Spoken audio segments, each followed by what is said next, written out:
মনে করি এটা কোনো প্রয়োজন ছিল না, কারণ আলোচনা তো শেষ হয়নি। এখন আলোচনা চলছিল, আলোচনা চলা অবস্থায় এই ধরনের কর্মসূচির অর্থই হচ্ছে যে একটা অহেতুক একটা চাপ সৃষ্টি করা, যেটা আমি মনে করি যে গণতন্ত্রের জন্য শুভ নয়। নট নেসেসারিলি, আগেও গেছে। হ্যাঁ, আগেও অনেকে। আমাদের গুরুত্বপূর্ণ বিষয়ে দেশের সিদ্ধান্ত প্রায় তো বাইরে হচ্ছে দেখছি, এবারে কি আমরা সে ধরনের একটা আশা দেখতে পারি কিনা আপনাদের মাধ্যমে? না, আমি মনে করি না। আমাদের দেশের সিদ্ধান্ত আমাদের নিজেদেরই নিতে হবে এবং সেটা আমাদের সমন্বিত প্রচেষ্টায় ঐক্যবদ্ধভাবে আমাদেরকে নিতে হবে।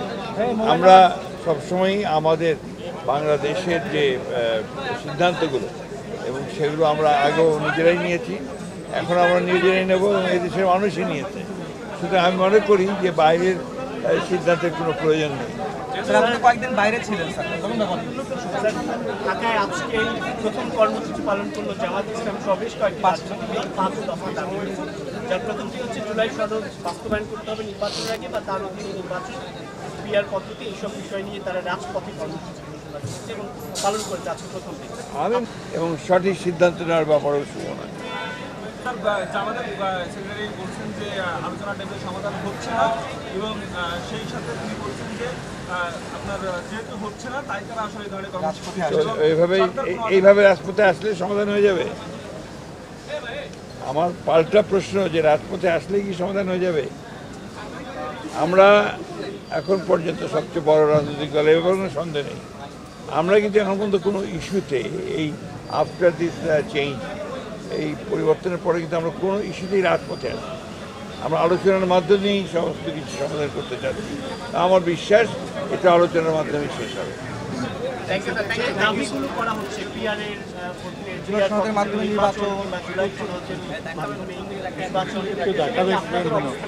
না, কেন আমরা বারবারই বলেছি পিআরের ব্যাপারে আমাদের অবস্থান থেকে অত্যন্ত পরিষ্কার।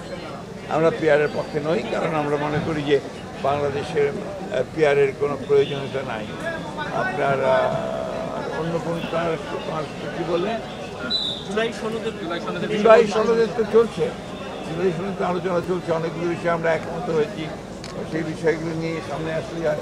একটা জিনিস যেটা খুব পরিষ্কারভাবে আমি মনে করি যে এখানে যেটাই করা হোক সেটা জনগণের সমর্থন হচ্ছে সবচেয়ে বড় প্রয়োজন। জনগণের সমর্থন আসে নির্বাচনের মধ্য দিয়ে, যে পার্লামেন্ট আসে সেই পার্লামেন্টের মধ্যে সেটা আসে। পার্লামেন্ট রাইট, সে সংবিধান পরিবর্তন করতে পারবে, সংবিধানের অ্যামেন্ডমেন্ট করতে পারবে, সেটা তো সেখানেই সম্ভব।